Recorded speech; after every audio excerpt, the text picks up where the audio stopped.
Trust feels like loss, the battle between control and faith. What is wrong with me? Let's get into this message.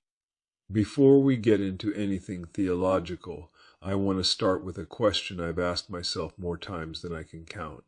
What is wrong with me? Why, after walking with Christ for so long, does this still surface? Why, when a situation arises, does my mind immediately go into control mode? Why do I replay scenarios, rehearse outcomes, analyze every angle, even while telling myself, the Lord is sovereign? The battle belongs to Him. That contradiction is unsettling. It makes you question yourself.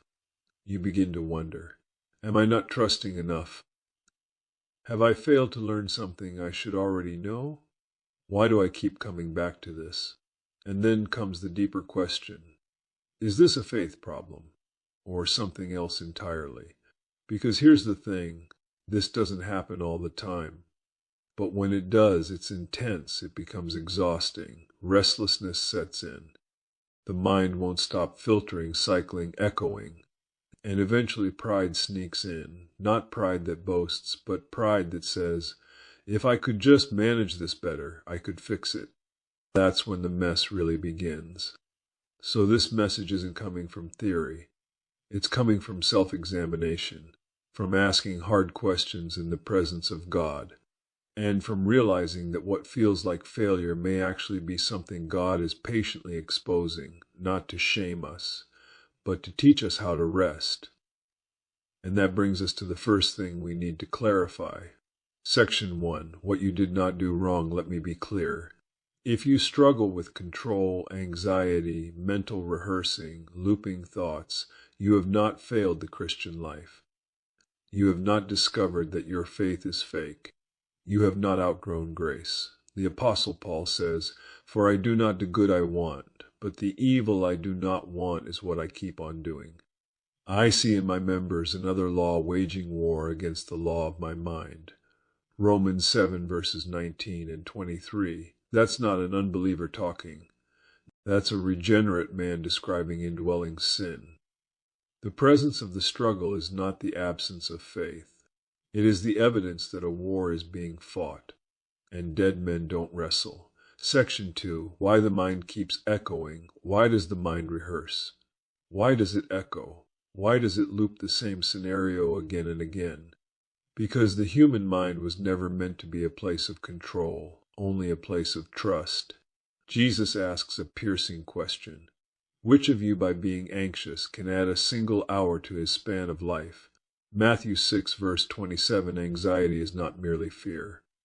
It is the belief that mental effort can produce certainty. Rehearsing feels productive, it feels responsible, but in reality it is a counterfeit form of trust. It is leaning on understanding instead of leaning on God. And when control is threatened, the flesh goes into overdrive. Section 3, this is not DNA, it is training. Many of us weren't born trusting control. We learned it. Scripture calls this patterns of the old self. You must no longer walk as the Gentiles do, in the futility of their minds. Ephesians 4 verse 17. An anxious environment trains the soul to believe, if I manage well enough, I'll be safe. But the gospel says, if I depend fully enough, I'll be held. That retraining is slow, and God is patient. Section 4, why pride shows up. Control always carries a hidden belief. If I handle this right, I can prevent pain. That's not loud arrogance. That's functional self-sovereignty. James says, you do not know what tomorrow will bring. Instead, you ought to say, if the Lord wills. James 4 verses 14 and 15. God resists that posture, not because he's harsh, but because he loves his children too much to let them live as gods. Section 5, trust, verse talking about trust. You can say, the battle belongs to the Lord, and still fight it all night in your head. Trust is not the absence of thought. Trust is the refusal to use thought as a tool of control. True trust often feels like exposure, vulnerability, unresolved tension, waiting without answers. Be still and know that I am God. Psalm 46 verse 10, be still is not a feeling. It's a surrender. Section 6, obsession and restlessness. When the mind fixates, it's not because you care too much. It's because you are trying to resolve what God has intentionally left open. Trust in the Lord with all your heart and do not lean on your own understanding. Proverbs 3 verse 5, leaning on understanding doesn't mean thinking. It means depending on thinking. That's why restlessness follows. Your soul is exhausted from trying to be God. Section 7, knowing versus entrusting. There is an important distinction Scripture forces us to make. Knowing truth is not the same thing as entrusting ourselves to God. Knowledge operates in the realm of the mind. Entrusting operates in the realm of the will.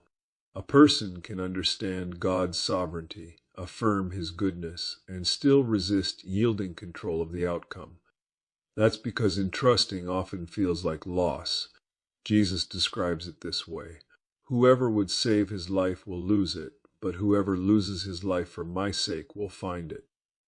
Matthew 16 verse 25. What makes entrusting difficult is not a lack of information.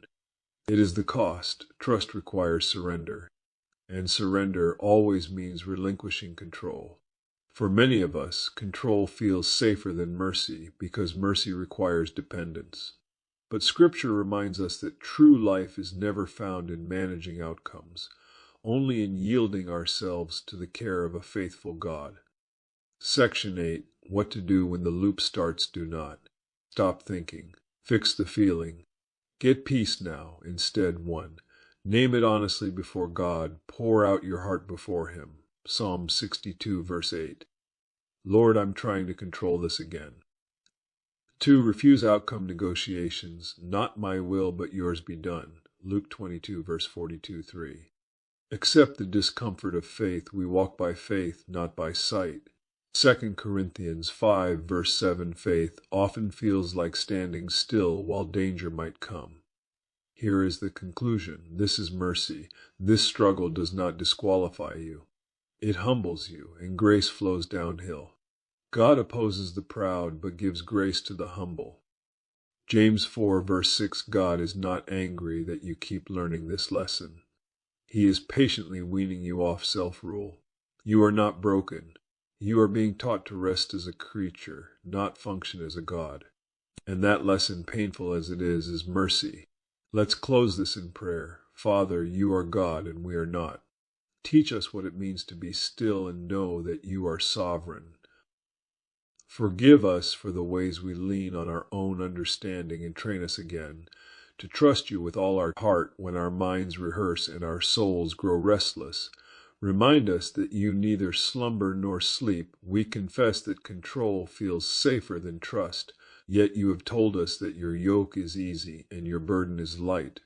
So we place our outcomes in your hands, our fears under your authority, and our lives beneath your mercy. Not our will, but yours be done.